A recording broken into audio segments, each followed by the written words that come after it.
Hello everyone. So today I'm going to discuss the concept of conditional reasoning. More or less बेटे ये थोड़ा continuation है logical consistency का, जहां पर हमारे पास इफ एंड देन की स्टेटमेंट थी. So we talked about some hypothesis, conclusions, premises, cause effect का रिलेशनशिप. तो कॉज इफेक्ट के रिलेशनशिप में एक चीज क्लियर थी, अगर कॉज ट्रू है तो इफेक्ट ट्रू होगा, अगर कॉज फॉल्स है तो इफेक्ट मे और मे नॉट भी होता है. That means we might not read effect, उससे कोई फर्क नहीं पड़ेगा. ऑन द कॉन्ट्री अगर मेरा इफेक्ट फॉल्स है तो कॉज का फॉल्स होना जरूरी है. कंफर्टेबल? अब इसमें कुछ क्वेश्चंस कराऊंगा बेटा. सबसे पहले मैं सिलेक्शन बेस्ड क्वेश्चंस में जा रहा हूं.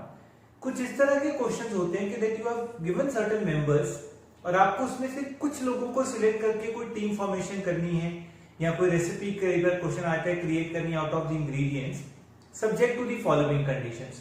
तो आई होप आपको यहाँ पे एक साइड पे एक क्वेश्चन दिख रहा है एंड आप लोगों के पास वर्कशीट भी होगी.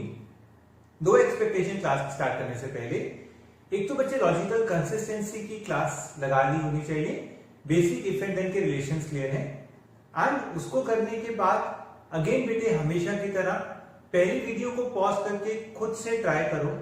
Try to get the idea what does the question actually wanted to say, then look down to the solution, then see के बेटा क्या राइट फॉर्मेट हो सकता था, क्या कर सकते थे. ठीक है. सो सबसे पहले before you jump down to the questions, expect very clearly कि ये जो स्टेटमेंट्स दी हुई हैं, there are almost 7 statements given to you. Make sure that you interpret them very clearly, because बहुत बार ऐसा होता है इफ एंड देन की स्टेटमेंट में हम कुछ हाइपोथेसिस को अपनी तरफ से एज्यूम कर लेते हैं जिससे मेरा एनालिसिस गलत हो जाता है. सो टीम फॉर्मेशन या कोई भी सिलेक्शन बेस्ड क्वेश्चन है वो गलत हो जाएंगे. Fine.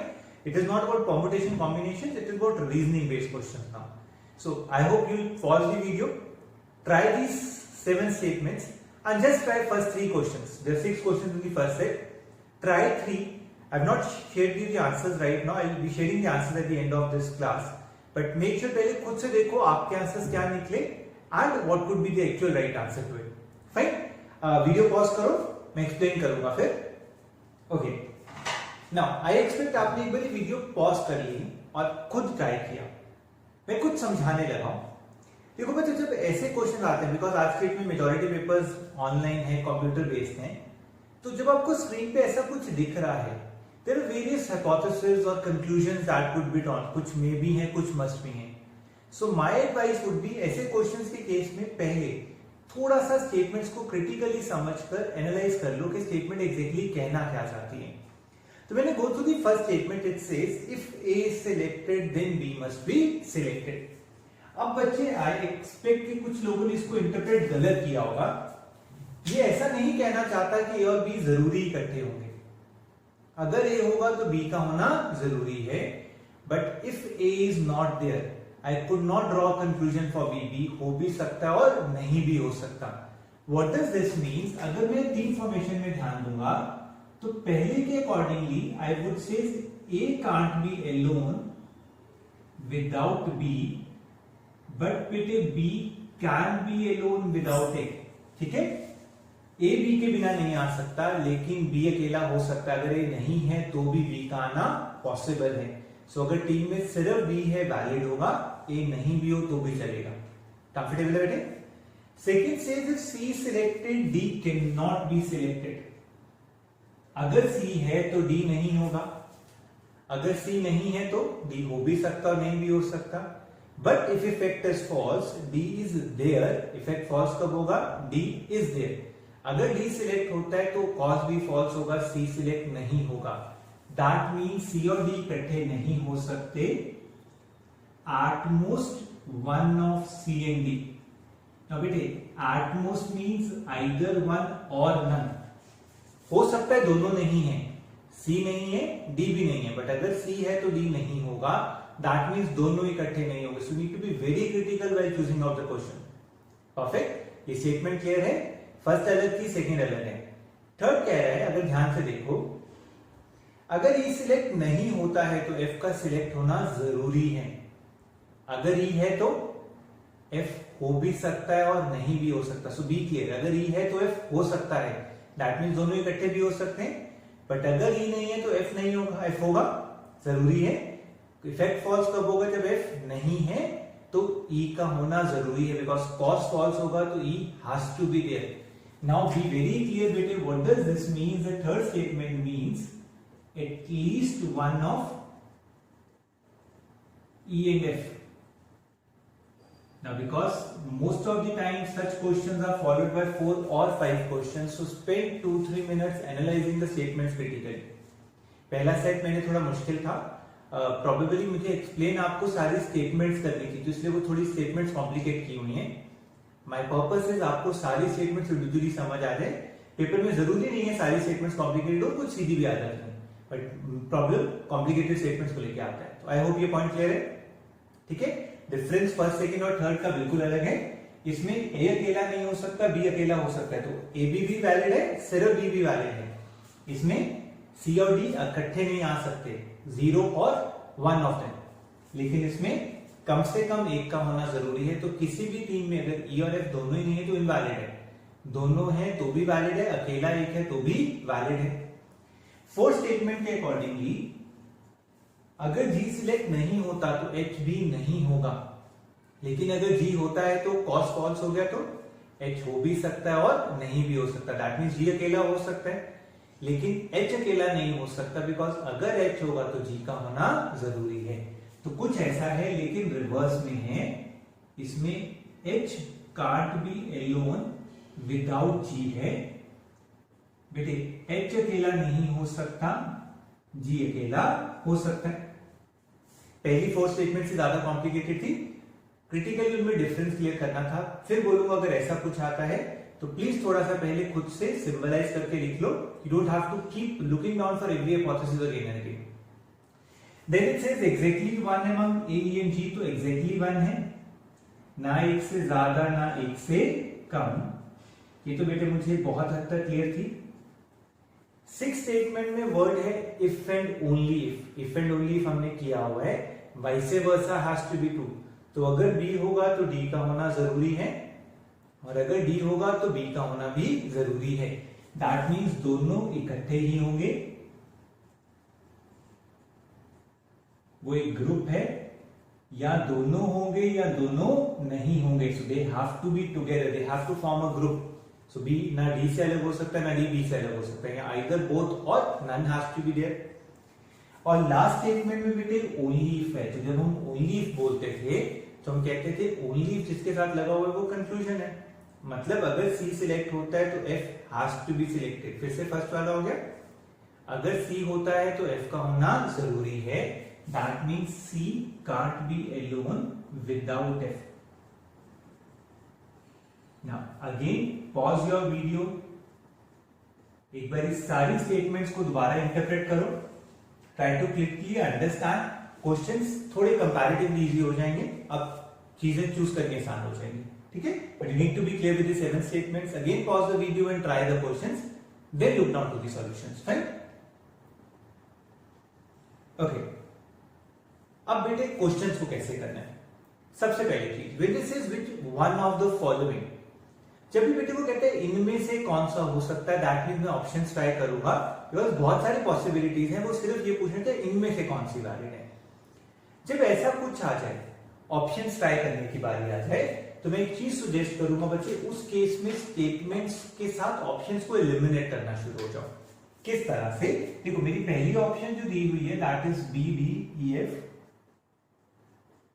Second option is B C E F. Third option is B D G H and fourth is B D E H. अब ध्यान से देखो बेटे, मैं कैसे एलिमिनेट करूंगा. Instead of trying to hit के ऑप्शन कौन सी वैलिड है, मैं हर एक स्टेटमेंट को इंटरप्रेट करके एलिमिनेट करता रहूंगा. यार ये पॉसिबली कॉन्ट्राडिक्ट कर रही है, बाकी सब तो पॉसिबल ही है. मे भी था ना, so rest all is possible. तो वो पूछ भी रहे क्या पॉसिबल है. अब पहली स्टेटमेंट के अकॉर्डिंगली ए बी के बिना नहीं होना चाहिए. ए है ही नहीं, बी अकेला है तो भी चलेगा. सी और डी में से एक ही होना चाहिए, कहीं भी सी और डी इकट्ठे नहीं है. तो फर्स्ट 2 स्टेटमेंट्स के अकॉर्डिंगली भी कोई वैलिड नहीं है. कम से कम ई और एफ में से एक का होना जरूरी है, क्योंकि इसमें ना ई है ना एफ है, तो ये स्टेटमेंट एलिमिनेट हो गई. तो ये पॉसिबल नहीं है. एच जी के बिना नहीं हो सकता, अकेला एच पॉसिबल नहीं है. H can not be without G. So बेटे ये H पॉसिबल नहीं रहा। फिर one of A E and G exactly एक होना चाहिए। बेटे ए ई और जी में से दोनों स्टेटमेंट्स में एक ही है, यहां पे भी वैसे एक है, यहां पे भी एक है, बट ये तो ऑलरेडी एलिमिनेट हो चुके हैं, इनको चेक करने की जरूरत नहीं है। फिलहाल ये दोनों भी वैलिड है। बी और डी हमेशा इकट्ठे आएंगे, वो एक ग्रुप था, तो अकेला बी पॉसिबल नहीं है, उसको डी के साथ होना जरूरी है। सी एफ के बिना नहीं आ सकता, लेकिन एफ सी के बिना आ सकता है। So valid team has to be this. Perfect है। सो अगर which one of the following का क्वेश्चन आ जाए, इट इज वेरी क्लियर बेटे, हम हर एक स्टेटमेंट से ऑप्शंस एलिमिनेट करेंगे, कभी ऑप्शंस को ट्राई नहीं करते, ठीक है। We always go and try eliminating options. Perfect. First I hope clear हुआ। अब अगर फर्स्ट क्लियर हो गया तो बेटे सेकंड आराम से ट्राई हो जाएगा। मैं फिर बोल रहा हूं, बार बार वीडियो पॉज करके हर सॉल्यूशन के बाद खुद देखो, अगर आपको लगता है आपने कुछ गलती की तो, ठीक है। सेकंड में बेटे देखो ऑप्शंस जो दी हुई थी, that was C E F G, again which of the following का ही था। सेकंड ऑप्शन थी बेटे C F G H, then it is C E F. Team के नंबर डिफाइन नहीं था, तो we could have even 3 members, we can have 2 members, ऐसा कुछ कंस्ट्रेंट दिया नहीं हुआ। सो सब फिलहाल नंबर के पॉइंट ऑफ व्यू से वैलिड है। फिर से ऑप्शंस को ट्राई करेंगे। ए बी के बिना नहीं होना चाहिए, कहीं भी ए नहीं है, बी है भी नहीं तो भी चलेगा। सी और डी में से एक ही होना चाहिए, कहीं भी सी और डी दोनों नहीं है। ई और एफ में से कम एक होना चाहिए, कम से कम एक होना चाहिए, दोनों भी हो सकते हैं और एक भी हो सकता है। एच जी के बिना नहीं होना चाहिए, जी अकेला है चलेगा, एच और जी इकट्ठे हैं तो भी चलेगा, दोनों वैलिड हैं। ए ई जी में से एक ही होना चाहिए, इसमें ई और जी दोनों हैं, इसमें अकेला जी है, इसमें अकेला ई है। बी डी हमेशा इकट्ठे होने चाहिए, बी और डी दोनों नहीं है, दोनों वैलिड हो गए। सी एफ के बिना नहीं हो सकता, सी एफ के बिना नहीं हो सकता। What does this mean? C के साथ एफ है तो ये दोनों वैलिड टीम्स हैं, तो ये 4 मेंबर टीम भी पॉसिबल है और 3 मेंबर टीम भी पॉसिबल है। कंफर्टेबल है बच्चे? सो कई बार ऐसा होता है क्वेश्चंस में एक से ज्यादा ऑप्शंस वैलिड होती हैं, इससे ध्यान से कुछ लिखा तो विच ऑफ द फॉलोइंग इज और आर वैलिड कॉम्बिनेशन, दोनों कॉम्बिनेशंस वैलिड हैं। कंफर्टेबल बेटे? Good enough. अब ये दोनों तो फिर भी हो जाते हैं बेटे आराम से, क्योंकि यहाँ पे विच वन ऑफ द फॉलोइंग था, मैं ऑप्शंस ट्राई कर सकता था। ज्यादा प्रॉब्लम आती है जहां पे हमारे पास ऑप्शन नहीं होती हैं और हमें टीम फॉर्मेशन करके देखना होता है। अगर तो क्वेश्चन सिंपल हो तो प्रॉब्लम नहीं है, बट ज्यादातर इतना सिंपल होता नहीं है। So how many such teams, maximum possible members, ऐसा कुछ निकालने के लिए एक सजेशन क्लियर है। ज्यादातर केसेस में बेटे हमें टीम के मेंबर्स लिख के उनको ट्राई करना पड़ता है कि कौन सा पॉसिबल है और कौन सा पॉसिबल नहीं है। सो अगर आपने ट्राई किया है, वो कहते हैं A is selected as one of the members.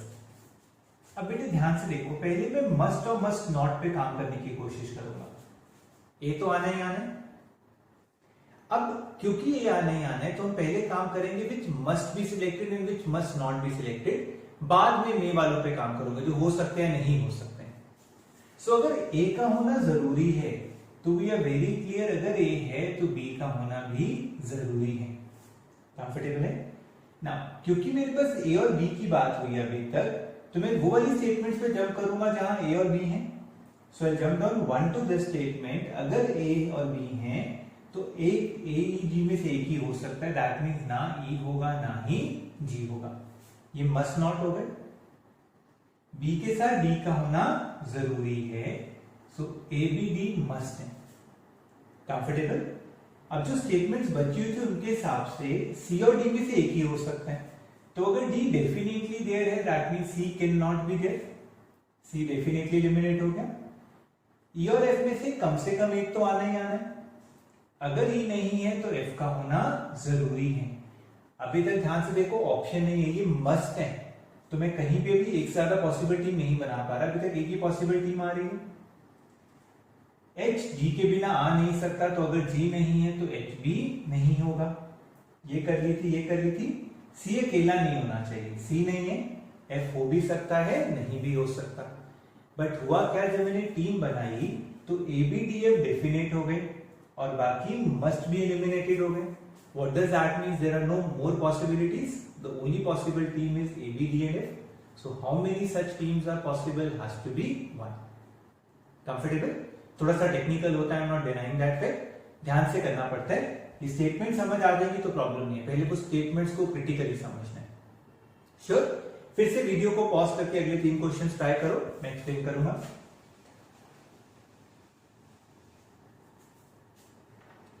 अच्छा बेटा, अगला क्वेश्चन कह रहे हैं C is selected as one of the members. अब ध्यान से देखो, फिर से बेटे मैं पहले काम करूंगा मस्ट पे. अगर C है तो कौन डेफिनेट है और कौन डेफिनेट नहीं है. तो अगर C सिलेक्ट हो रहा है तो बेटे पहले C की स्टेटमेंट्स के अकॉर्डिंगली D नहीं होगा.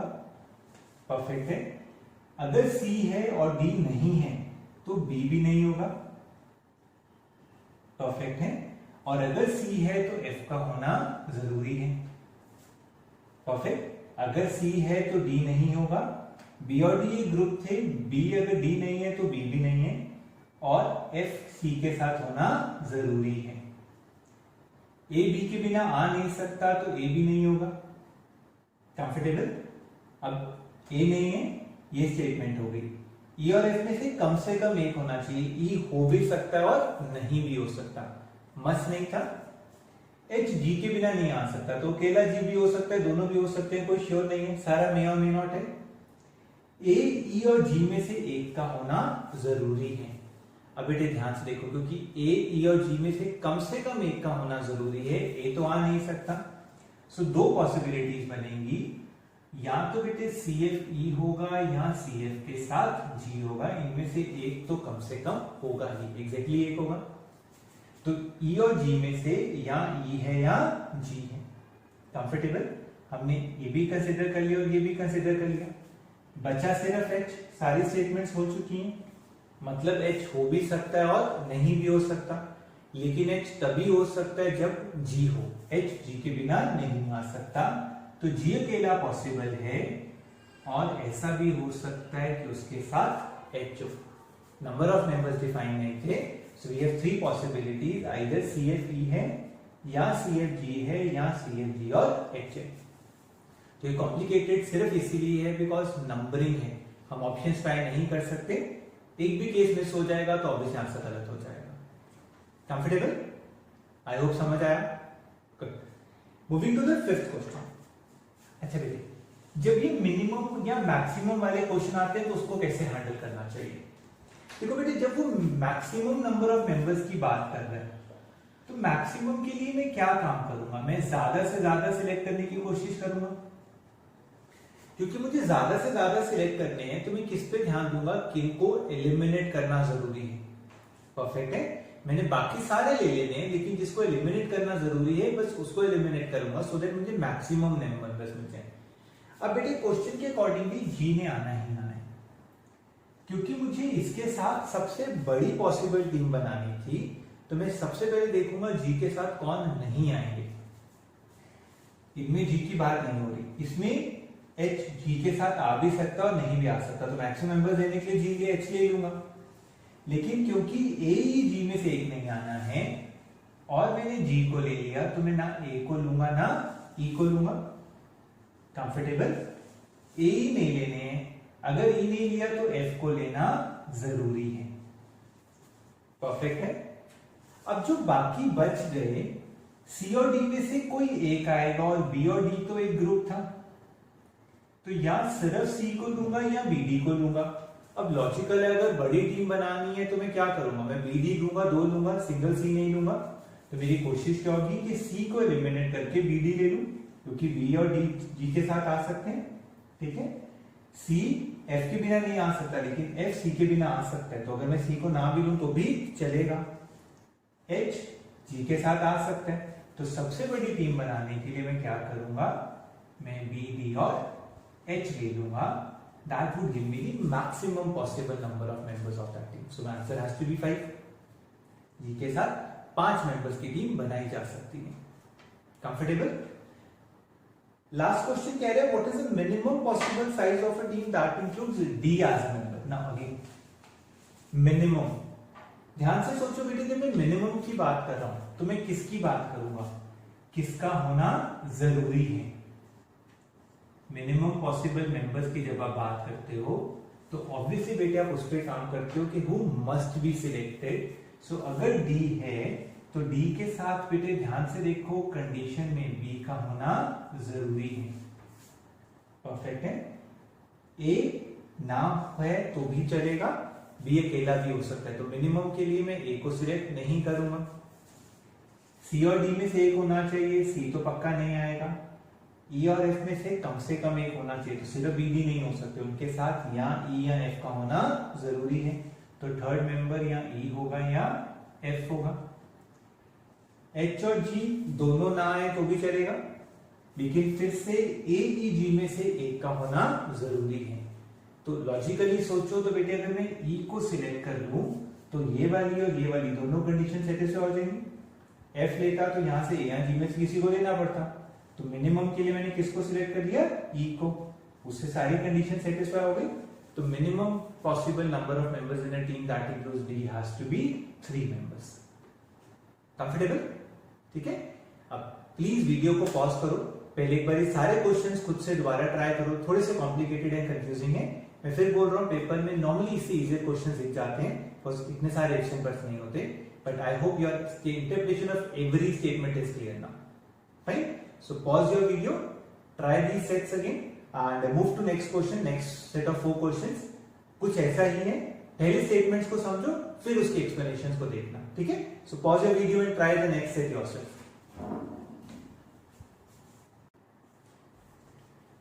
ओके बेटे, आई होप आपने नेक्स्ट सेट ट्राई किया। फिर से बेटे क्वेश्चंस कुछ वैसी थी, स्टेटमेंट वैसी थी जैसे पिछले सेट में थी।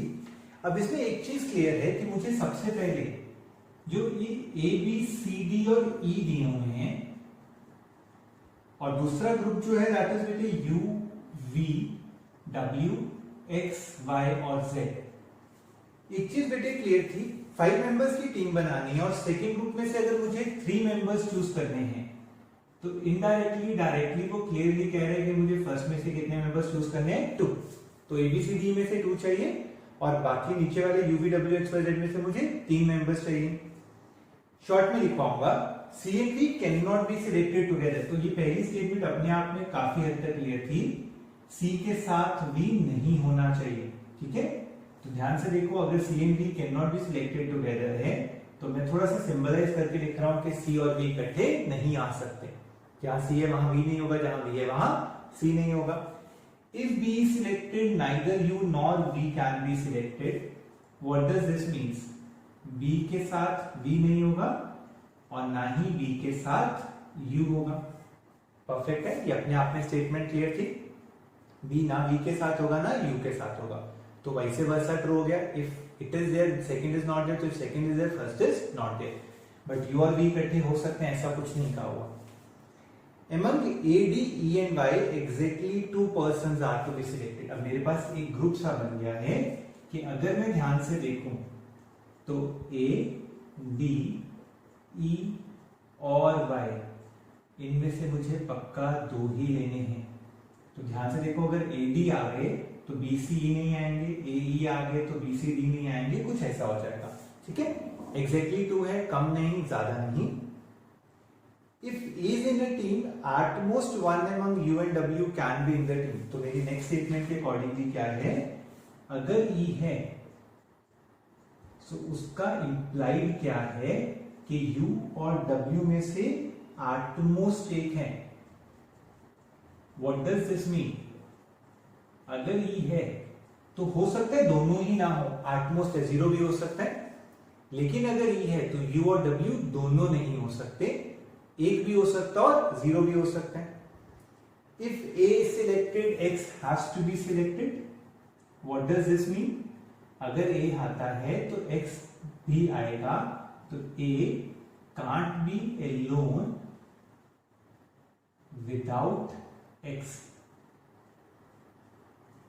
X अकेला हो सकता है बेटे, लेकिन A अकेला नहीं हो सकता। वो आपने ऑलरेडी किया हुआ ऊपर वाली स्टेटमेंट्स में भी, ऊपर वाले क्वेश्चन में। अगर A है तो X का होना जरूरी है बेटा, अगर A नहीं है तब भी X हो सकता है। तो X अकेला हो सकता है लेकिन A अकेला नहीं हो सकता। नेक्स्ट स्टेटमेंट में इफ एंड ओनली इफ है। इफ एंड ओनली इफ की क्या कंडीशन होती है, वाइस वर्सा।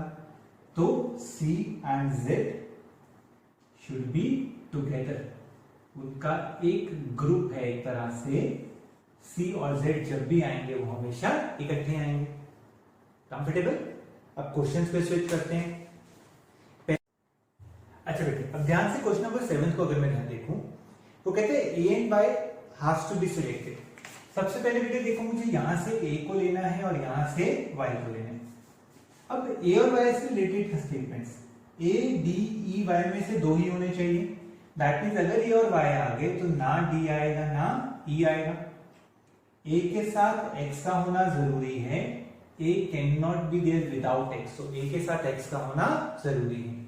परफेक्ट। तो अगर A है तो X और Y दोनों होंगे, मतलब अब इनमें से भी कोई एक लेना और बाकी में से भी कोई एक लेना है। तो ऊपर से देखो, A के साथ या तो B आएगा या A के साथ C आएगा, because there has to be two from here. Perfect है। अब बेटे नीचे पहले केस में अगर मैं B ले लेता हूं तो B के साथ ध्यान से देखो तो ना V आ सकता है ना U आ सकता है ना ही Z आ सकता है, बिकॉज C के साथ Z ने आना है। C और Z एक ग्रुप था, तो बचा कौन, सिर्फ W। मतलब अगर A और B आते हैं तो उसके साथ पक्का नीचे से W, X और Y होंगे, और अगर C आता है तो उसके साथ तो बेटे Z नहीं आना है। X और Y तो पहले ही हम कर चुके हैं, A और X Y तो आ ही रहे थे। तो C के साथ क्योंकि Z ने आना है तो वो टीम कौन सी बनेगी, AC XY Z। और कोई पॉसिबिलिटी नहीं है, so there are only two possibilities when A and Y are selected. Comfortable है बच्चे? Good. सेकेंड क्वेश्चन कहता है A and E are selected. अब बेटे ध्यान से देखो, क्वेश्चन के अकॉर्डिंगली मैंने किसको सिलेक्ट कर लिया, A और E को। फिर से बच्चे कुछ ऐसा ही चलेगा। अगर A और E सिलेक्ट हो रहे हैं तो ऊपर से दो मेंबर्स तो पूरे हो गए, तो A, E तो पक्का आएंगे। परफेक्ट। फिर से अगर A और E आ रहे हैं, एक तो X का आना जरूरी है, और A और E आ गए तो D और Y नहीं आएंगे, क्योंकि यहां से दो ही होने चाहिए। यहां तो दो ऑलरेडी पूरे हो चुके थे, BCD वैसे रिजेक्ट हो गए थे, Y भी रिजेक्ट हो गया। C और Z ने पक्का इकट्ठे आना है, तो अगर C रिजेक्ट हो गया तो Z भी रिजेक्ट हो गया। परफेक्ट है। अब एक स्टेटमेंट बच रही है, E के साथ U और W में से कोई एक ही आएगा।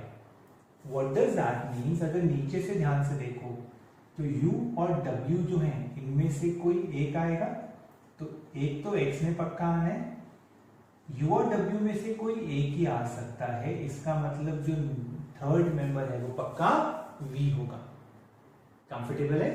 तो अगर A और E आते हैं तो एक तो X पक्का आएगा, एक V पक्का आएगा, लेकिन U और W मे और मे नॉट हो जाएंगे। तो ऑप्शंस के हिसाब से देखो, विच of the following must be selected. U, W जरूरी नहीं है, Z पक्का नहीं आएगा, तो डेफिनेटली कौन आएगा, has to be option B, that is B। Comfortable बच्चे?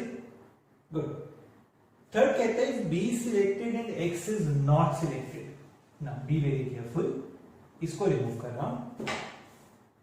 वो कह रहा है कि बेटे मैंने किसको सिलेक्ट करना है, B को, और X को सिलेक्ट नहीं करना है। अब ध्यान से देखो, ऊपर से दो लेने थे, A X के बिना नहीं आ सकता, तो यहां से A नहीं आएगा। कंफर्टेबल है? और मुझे निकालना है then how many teams can be found. अब ध्यान से देखो, अगर B ऑलरेडी आ गया तो ना V आएगा ना U आएगा, तो ना U ना V। इससे क्या हुआ, B के आने से X और नहीं आ रहा है तो ऊपर से A नहीं आएगा, और क्योंकि B आ गया तो ना U आ रहा है ना V आ रहा है। What does that mean? जो नीचे से तीन मेंबर्स हैं वो पक्का कौन से हैं, W, Y और Z। और C और Z ने तो हमेशा इकट्ठे ही आने, मतलब अगर Z आ गया तो ऊपर पक्का कौन आएगा, C। इससे ये कंडीशन सेटिस्फाई हो गई। ADEY में से मुझे कितने चाहिए थे, एग्जैक्टली 2, लेकिन ADAY में से कितने आया, सिर्फ Y आया। ध्यान से देखो बच्चे, मुझे AD और Y में से एग्जैक्टली 2 चाहिए थे, यहां सिर्फ कौन आया, Y। ये कंडीशन इनवैलिड हो गई, तो इस क्वेश्चन का जो आंसर है वो 0 बन जाएगा। No such team is possible which will have B as a member and X is not selected. मैं दोबारा रिपीट कर रहा हूं, अगर x सिलेक्ट नहीं होता तो a नहीं होगा, b है तो u और v नहीं है, मतलब w y z जो तीन मेंबर्स हैं उनका आना जरूरी है। और अगर z आ गया तो उसके साथ c पक्का आएगा, b c d में से दो ही ले सकते थे, तो उससे ये कंडीशन वॉयलेट हो जाती है। क्योंकि ये कंडीशन वॉयलेट हो जाती है, so number of such teams has to be 0। Fine, हल्के से मुश्किल है, you have to pause the videos and understand it critically. Sure. Last में वो कह रहा है इफ v इज सिलेक्टेड। अब बच्चे सिर्फ v के बारे में कहा हुआ है, ठीक है। सो ध्यान से देखो, ऊपर कुछ नहीं कहा हुआ। तो अगर मैं v को सिलेक्ट करता हूं, ऊपर मुझे नहीं पता, लेकिन मुझे पता है b के साथ ना c आ रहा है ना b आ रहा है, तो बेटे b और c की ऑप्शन तो खत्म हो जाएगी। ये बात तो क्लियर है। अगर v आ गया तो उसके साथ ना c आएगा ना b आएगा, और अगर c नहीं आएगा तो नीचे से z भी नहीं आएगा। ये तीन कंडीशन और ये वाली कंडीशन सेटिस्फाई हो गई। अब देखो ध्यान से, e d e y में से मुझे क्या चाहिए, एग्जैक्टली 2। अब बेटे ए डी ई में से या तो इसका मतलब ए डी आएंगे, ऊपर ले लेता हूं, तीन पॉसिबिलिटीज हैं, या ए डी आएंगे, या ए ई होगा, या फिर डी ई होगा। बी तो आना ही है। ए डी आए चाहे ए ई आए चाहे डी ई आए, what does this means, Y की पॉसिबिलिटी भी खत्म हो गई। ये बात भी क्लियर है। इनमें से दो ही आ सकते थे, तो बेटे y की पॉसिबिलिटी यहां पे खत्म हो गई। जहां पे e है वहां u और w में से कोई एक आ सकता है, लेकिन जहां a है वहां x का आना जरूरी है। तो इसमें बेटे x भी होगा और इसमें भी x होगा। इसमें x आ भी सकता है, नहीं भी आ सकता। इसमें x पक्का आएगा। जो बचा u और w, उसकी बेटे दो पॉसिबिलिटी हैं, वो u भी हो सकता है और W भी हो सकता है। ए आगे, VX आगे, फिर से U और W में से कोई एक ही आ रहा है, एटमोस्ट 1 ही है।